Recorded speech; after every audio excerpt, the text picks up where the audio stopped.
this here stinks! Which I feel like I definitely said about last year, and 2024 was its whole own thing. And this year's only half over, but hi, a lot's happened. But hi, you just found this. This is the first impression of me. This is about what you get. I'm Nunskis, or just Austin. And yeah, like I said, a lot's happened. I guess we can start with a very good positive. Something I've been meaning to talk about for a while because it was over a month ago now. Pokemon Go Fest, Chicago.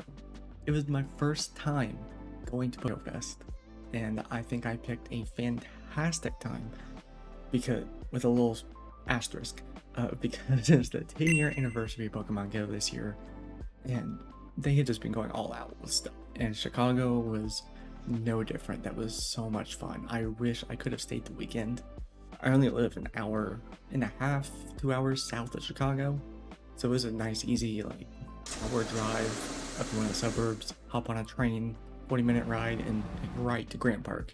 It's great. However, so much walking, and so much more stress on my wallet than I was expecting. I just couldn't make a Saturday work either, unfortunately. I showed up on Friday, right in the morning, ready to go, had the park pass for the morning. I got to meet up with Glau, another Pokemon content creator who I just met earlier this year. Met some lovely people from his crew. But of course, Saturday is when everyone was there. I was looking forward to awesome meeting, whether intentionally or just like, hey, maybe we'll run into each other and I can say hi. And by going on Friday, I got absolutely drenched. But that just adds to my list of stories of Chicago. It was a great time. I think my favorite thing was just occasionally stopping, whether I was like mid-walk or found a place to sit for a second, and just looking around and seeing so many people of all ages. I saw an elderly couple, they're probably in their 70s easily, not with grandkids, now anyone else, playing on their own. The guy had a phone and then the woman had 2 phones. Like, someone's grandparents out there are like hardcore Go players, but there were, parents playing with their kids, grandparents with their grandkids, the whole like family generational grouping outing. Parents that just brought their kids because the kids wanted to go, and the parents may not have known what was happening or what was going on, but they brought their kid and they participated as much as they could in it. Just so many people offer just such a fun, good thing, which I know everybody calls back to 10 years ago now, when Pokemon Go launched, and we had the summer of Pokemon Go in 2016, and it was like when World War II ended, and when Pokemon Go launched, was when like the world was most united. But it just kind of felt like that. Everyone there was there for Pokemon, no matter the experience level, the knowledge, the age. And it just felt like you could talk to anybody. It was just so awesome. It was great. Myself, I don't know. My shiny luck has been terrible.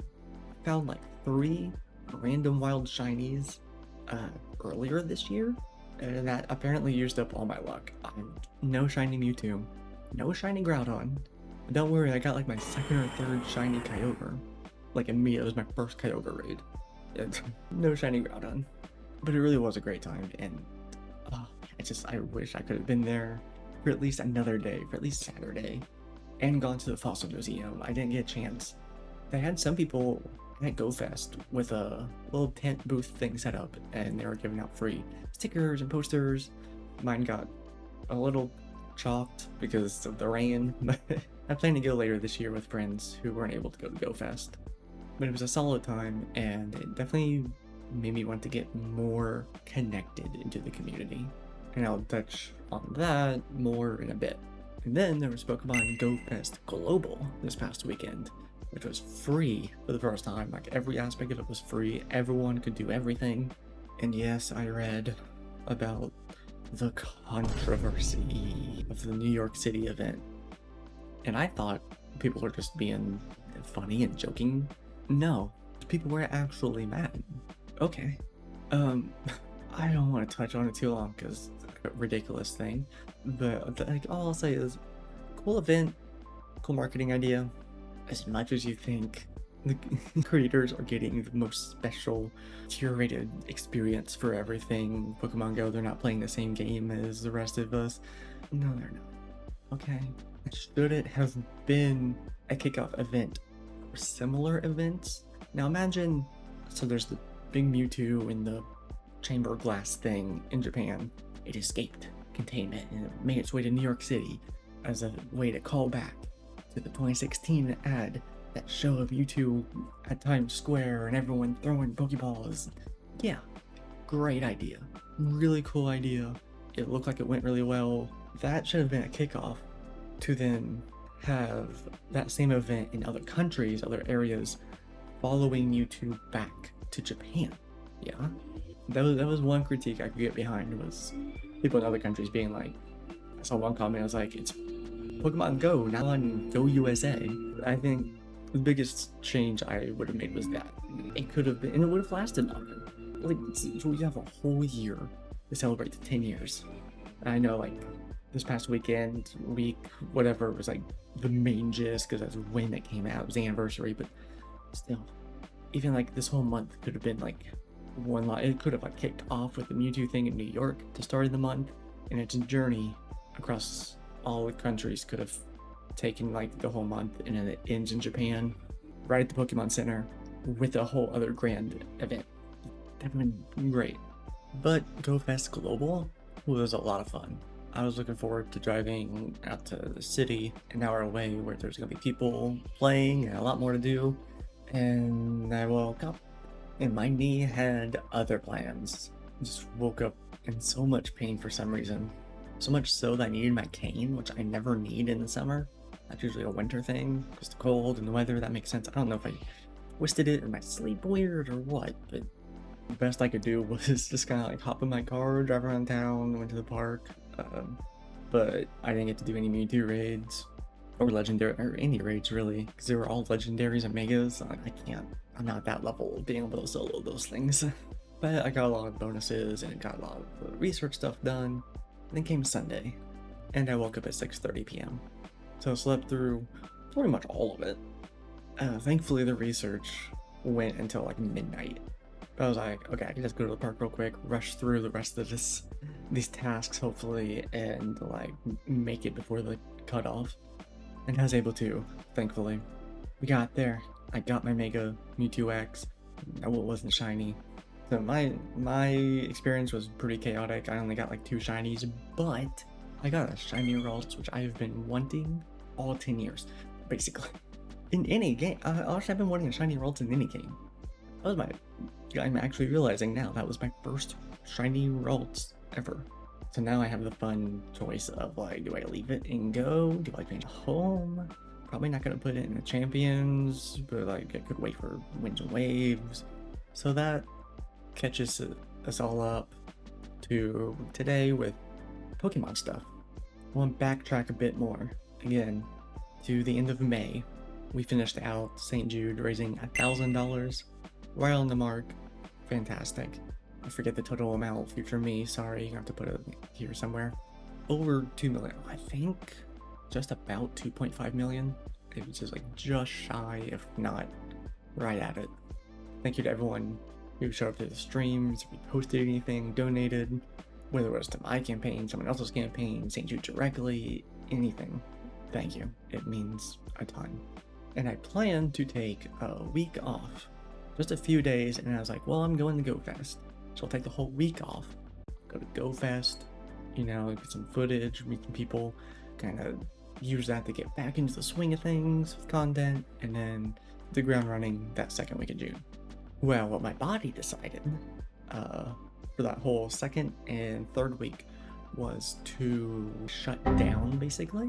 I think just the whole month of May, that whole fundraising push, and then GoFest, and in between that there was a bunch of other stuff going on.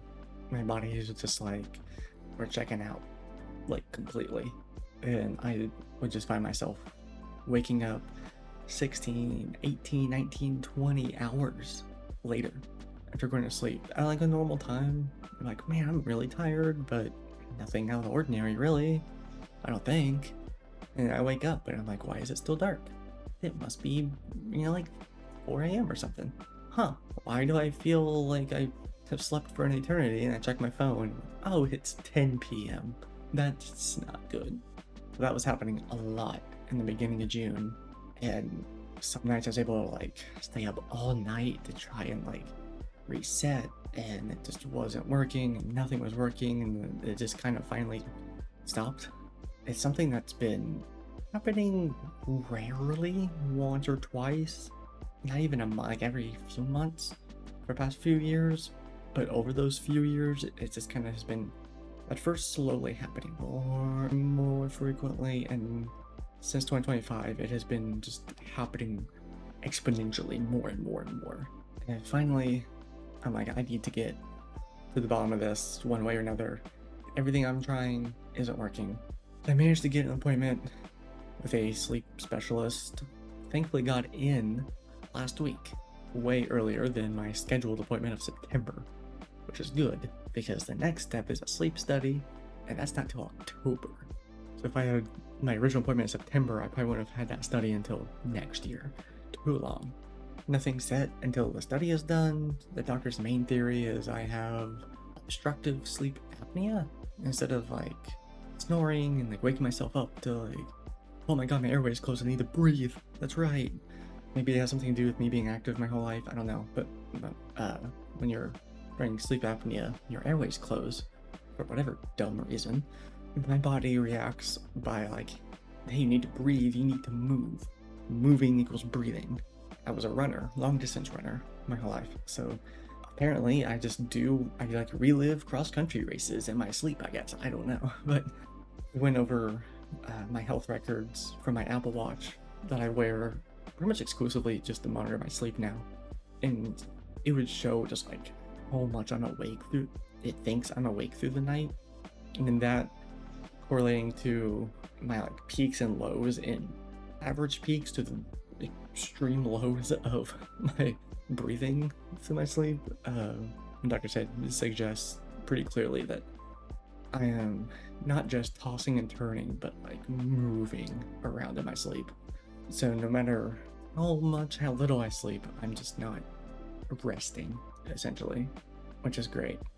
And it has led to some severe chronic fatigue and worsening brain fog, which has been killing me. Even when my sleep is like pretty normal, there's at least half of the days each week, like I'm just not in this reality. It feels like it's hard to form sentences and recall certain things, and even with my ADHD medication, my other meds, that combined with the diagnoses I already have, in addition to effects of severe things the last few years, there was just a perfect storm of things working against me, pretty much, in my brain chemistry, that is making it extremely difficult to get anything done, which is most of the reason for the delay in everything, especially with the daily Pokedex, because I want to be able to get a whole bunch done before I start posting, so I have a good amount of leniency on my end for those days where I might randomly just sleep for 21 hours, because that's my new record, and then I won't be behind or scrambling or whatever. It's so hard to get. I'm like, been getting there piece by piece by like gathering materials and like getting the script written. I'm really hoping after this recording to knock out a few of the Dex recordings and go from there. But once I started feeling better and my sleep started to kind of normalize again, come Father's Day, one of my cats, Shadow, was not doing well. Most of the day was a pretty normal day. I woke up not feeling well, so I stayed home instead of going over to my parents. Took it easy that day, hung out with the boys, and it was about 5 o'clock that evening. They were sleeping. They had been asleep for about an hour. Shadow just woke up out of nowhere and immediately threw up, which is like, whatever, happens occasionally. Usually either of them will like have a hairball or something, and then they'll literally just like shake it off, and that's that. They're back to themselves and it's business as usual. This, I started calling them sessions because he'd throw up like 1 to 3 times, kind of just back to back. After the first session, he was not himself.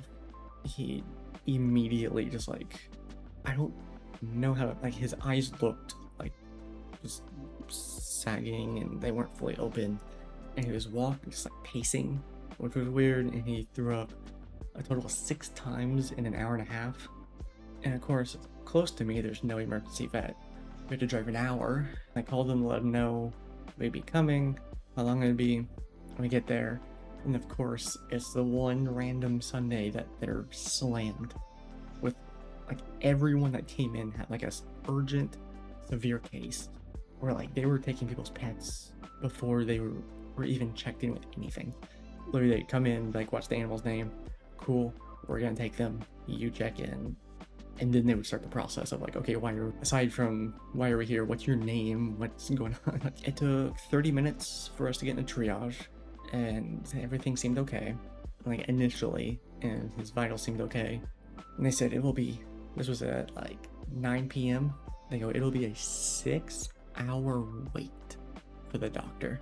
And I was like, I'm not staying here till 3 a.m. I don't know if I can even stay awake for that. But at the same time, I don't want to just turn around after driving an hour, waiting 30 minutes, and accomplishing nothing, right? And he was still very lethargic and just like not, you could just like look at him and see that he was not okay. So I waited to see if maybe we'd get bumped up at some point in line. They ended up calling in 2 more doctors. Finally, at like 11 p.m., Shadow got to sleep. And I was like, okay, this is new. He's finally asleep. He hasn't thrown up at all. So I gave him an hour. And about midnight, we had moved up a few times and then just like immediately been knocked back down. And at midnight, we got knocked down further. And I was like, I'm calling it. Maybe he just needs to be home, out of the stressful, loud, chaotic, waiting room. Just be home where it's familiar. So I went up to the front desk and told them. They talked with one of the doctors, and the doctor's like, yeah, you know him best, if you think he's kind of coming back to himself. Because he was like, I'd pet him and he's starting to like flop and roll in his bag. So I'm like, I think he just needs, like, at this point, just to be in a quiet spot at home and rest. So we drove. We ended up getting home at like 1:30 a.m. So tired. Come in, set him down, open up the bag, let him jump out. He took about 5 steps and he immediately threw up. We went to our vet first thing in the morning. They did an x-ray, didn't see anything. Gave him some anti-nausea medicine and was like, see if he eats. Call us in the morning.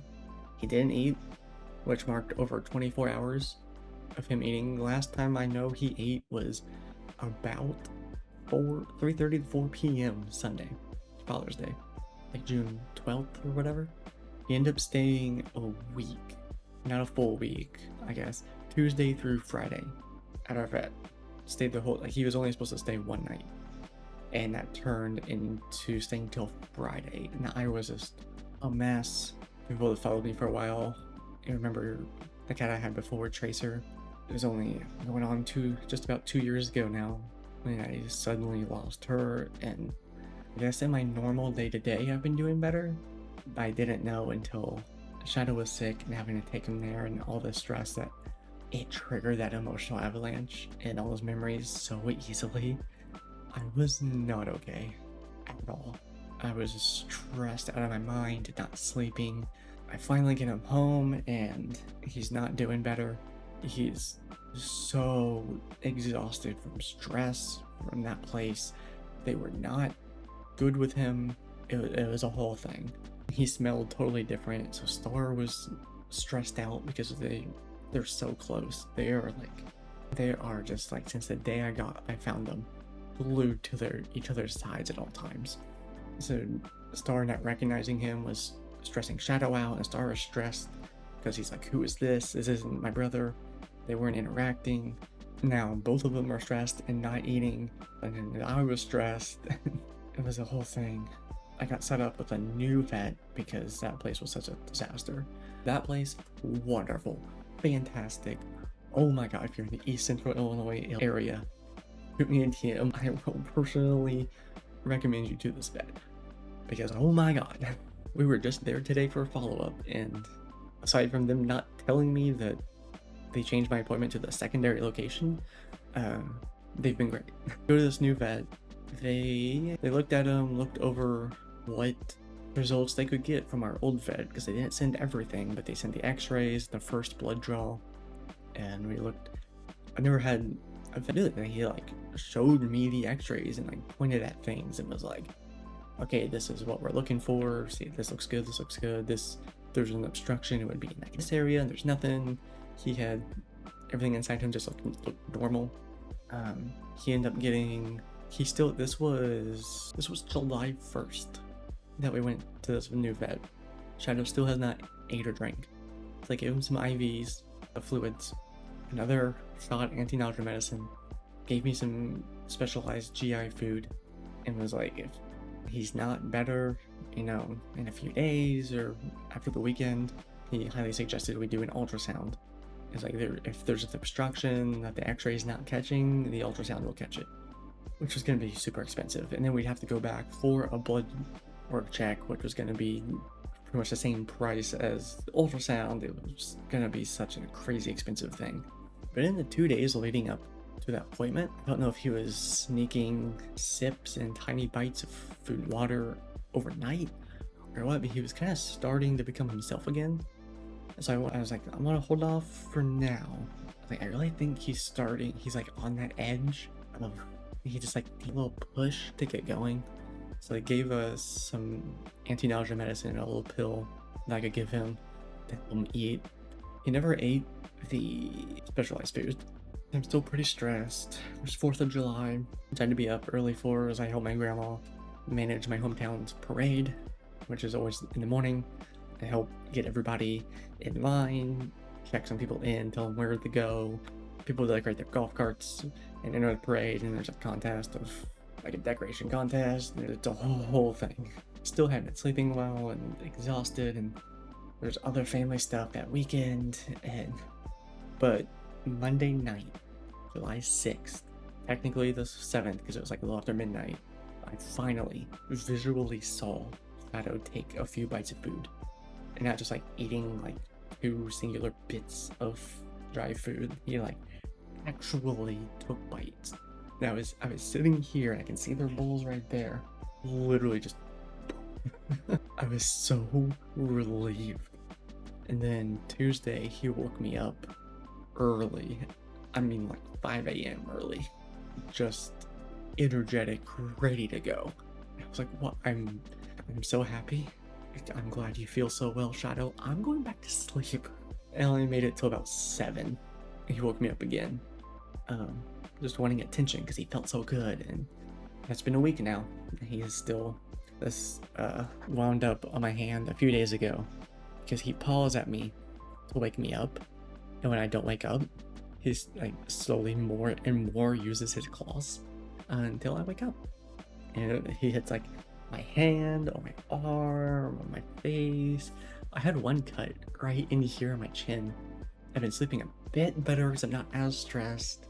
But then also been days like this past Sunday and Monday where I slept 16, 18 hours, but I'm also most days waking up super early because Shadow's up and energetic, wants attention. I'm tired. And this potential like sleep apnea thing, we're seeing the chronic fatigue. Like, I really fought myself to do this recording today because I've been meaning to do it for so long, and I am so beyond tired right now. I'm doing it. And I think I'll start sleeping even better now. I said we went back to the vet today for follow-up. He had a blood test. Everything's normal. Everything is normal. The only thing we're gonna do is change the protein of their food. Star's been fine this whole time, by the way. So it's perfectly fine. It's been pretty much a mystery of what is going on with Shadow. But the main thing to try right now is specific kind of food I give them. There's turkey and salmon, and I noticed they prefer the salmon. We're gonna switch back to turkey, and maybe Shadow handles that protein better. So I don't know. I'm hoping the protein change is all it takes. Maybe he has a sensitive stomach. Maybe down the line we have to switch to a specialized food for him. We'll see. I'm just so relieved. His kidney levels are normal, his glucose levels are normal. Nothing else just really standing out. He doesn't have any other signs, symptoms of anything. If you don't know, they have very stark personalities. Star is Mr. Tough Guy, independent. He doesn't feel pain, he does his own thing. Shadow is my baby.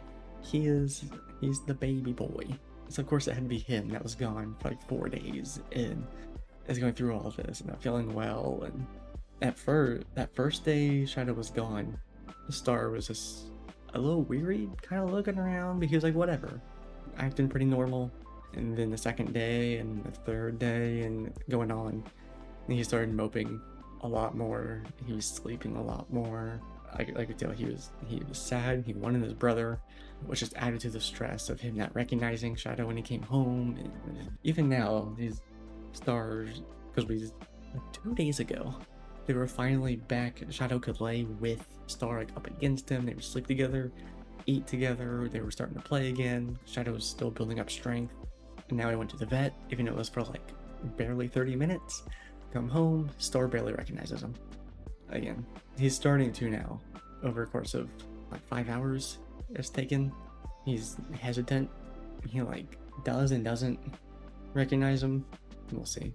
So I don't know how he did it. And again, this is why I'm like, he must have been sneaking food overnight when like I was asleep and Star was asleep and it's just dead quiet and pitch black out here. And he felt comfortable enough to finally eat, because I had not seen him eat from like June 21st, was Father's Day, until July 6th, which is 15 days. But as far as I knew, he was not eating or drinking. I don't know how he did it. I mean, when we came home from the first vet and he was gone for 4 days, he got fluids and he was doing so much better. He was back to himself. He had so much energy. About Saturday, he came home on a Friday, and then like Saturday night, it kind of started to wear off and he was going back to lethargic and throwing up and blah, blah, blah.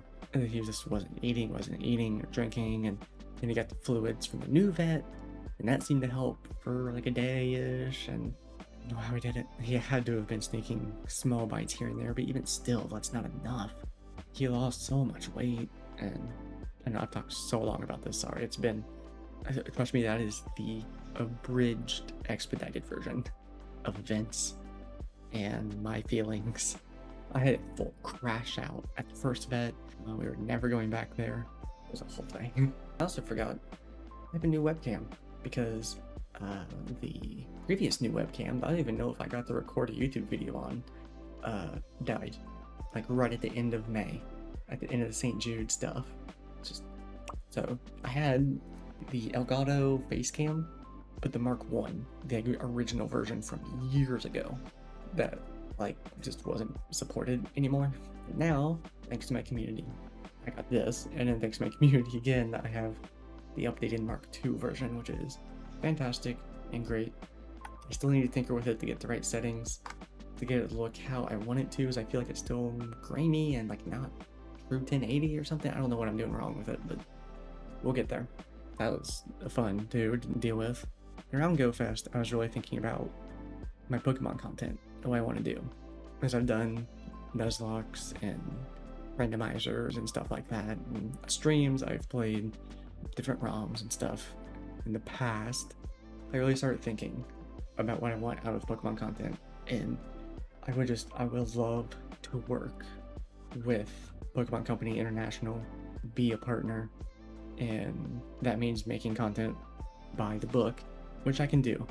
I can still set up the hardware, everything, play the games, and still do, Nuzlocke, different challenges and stuff. There's some games I just want, like core games, I just want to replay to give a second chance, like Pokemon Black and White, and I've never played Black and White 2. I think being able to look back to little kid me first discovering Pokemon and watching the anime and just like, I'm gonna be Pokemon Master one day. I didn't have the games yet, but I knew they existed, and I just watched like a friend play. I was like, I'm gonna get the game one day, I'm gonna be Master. No matter how many Pokemon come out, I'm gonna catch them all. I think the little kid in me's head would explode at the fact that we've hit 1,000 now. I've had fun making the content I've made, but to feel fulfilled and like I've aimed my work at something, becoming a partner is much more important to me, and I think an overall better end goal for me. Because again, my whole venture into getting into Pokemon content is to get other people into Pokemon. Like I said, with my Pokemon 101 and Daily Pokedex series, it is for hardcore fans, longtime fans, just to have that nostalgia hit of, oh yeah, Machamp, I love Machamp, that's my boy. On TikTok, a lot of people have been finding their birthday Pokemon. But it's also for people who know nothing and want to get into the hobby, whether it's the games, the cards, just the general, like, understand on a basic level to watch streamers or enjoy, clips on TikTok and YouTube. Or maybe someone has a friend, or you're a parent and you have a kid that's really into Pokemon and you want to be able to engage with that, but you don't even know what a Pikachu is. Then that's why I've done that series. That's why I can just talk endlessly about Pokemon. Again, Go Fest, same people of all ages and orientation and race and foreign, born here, what any label you can think of does not matter, because we were all there in Chicago to just have fun with Pokemon. We were all trainers. And in especially today's political climate, it's really nice to have that space where people can make friends and even just feel safe talking to a stranger, because I don't know how to word this the right way, because the labels don't matter. If they do, in that space, we're all trainers. And it's really nice. I think it's really nice to have that, because someone can pointing people out of well, they're black, they're on a visa, they're gay, that person's trans. It doesn't matter. It doesn't fucking matter, because we're all trainers. And that's the message I want to go with as a Pokemon partner. You're a trainer, whether you play the games, the card game, you just passively enjoy the memes and clips, or you watch Pokemon content but you don't play it yourself. No matter how you only watch the show, no matter what, if it's just a nostalgia thing for you, you're in it. You're a trainer. You're with us. And there's my personal message of it to kids who, I know anime overall and gaming and everything is a lot more accepted generally, but there's still areas I see it around here in my hometown area. It's still looked down upon to be nerdy, a gamer, especially if it's something like Pokemon. You're not playing the Valorant and the Call of Duty Shooter Man and all that stuff. You're not a gamer. You like what you like, you play what you play. And if it's something that brings you comfort and you recognize is a constant in your life, like it was for me, it doesn't have to end when you start puberty, when you start adulthood. The day you turn 18, you don't have to cut off Pokemon. When you get your first full-time job, you graduate college, that doesn't have to change. That can still be your thing. I guess all that to say, a lot of the videos going forward, the gameplay videos, will be definitely more Nuzlocks. I really enjoy the challenge of a Nuzlocke, but it will be the core games and definitely some different challenges. It'll probably post-game runs, but going through the gyms again with a team built by chat, Pokemon items, all of that, by just a random wheel spinner, or by I don't even know. And of course, the Daily Pokedex series will resume. The 101 series will resume whenever I can get cards again. I miss opening cards. So yeah, that was just a long-winded way of saying things have been insanely chaotic since May. Way more than I ever expected. Everyone's health has been all over the place. Family and personal issues all over the place. I'm doing my best. My best isn't where I want it to be, but I'm doing my best. But I think now, having even just the solid knowledge that Shadow is okay, and it's hopefully an easy fix, or at least an easy kind of trial and error type thing. He might be coming on camera. You might see him walk by. And yeah, we're gonna get back to stuff. So if that's your thing, feel free to subscribe, stick around. Again, this video is my first long form after a while, so definitely shoot a like, at least if you can. Comment, anything. Give me some ideas for challenges, what games you like to see. Like I said, I've never played Black and White 2. I definitely want to replay Black White. I played Black, I believe, yeah. Black growing up. And 5th gen is kind of like my least favorite. I didn't really care for Black back then. I have a much better perspective on things, and I see what people see in Gen 5, so I really want to give that a true valid shot. And I hope I pop up on your homepage or subfeed a little bit more often in the coming months. We're still aiming for YouTube partner. We didn't get it by the end of 2025. It'd be a miracle if I get it by the end of this year, but hey, I said it in a TikTok I posted last night. My life has only changed by the most absurd and unorthodox of circumstances. I've never applied to jobs and had a few callbacks and a few interviews, and oh yeah, I think looking over my options. Oh, I think this one might be best, and then no, it's something randomly comes out of the blue through like something else, and they're like, we needed someone, and you were like perfect. We're just bringing you on. Or we didn't know we needed someone until we were told about you and we looked over your stuff, and like you're what we didn't know we needed, so you're coming with us. Or I make some wild decision and I fall into something. It's never been easy or predictable. It's just kind of been close my eyes, spin 10 times, and throw a dart at a board that's a mile away, and we'll see what happens. I appreciate y'all hanging out. I want you to know this raw recording was over an hour, and I thought it would be 20 minutes. That's what you can expect from the non-gameplay videos here. I'm gonna be real with you. Thank you all so much for watching. I hope you like what I got planned, and I'll see you next time. Have a good day, everybody.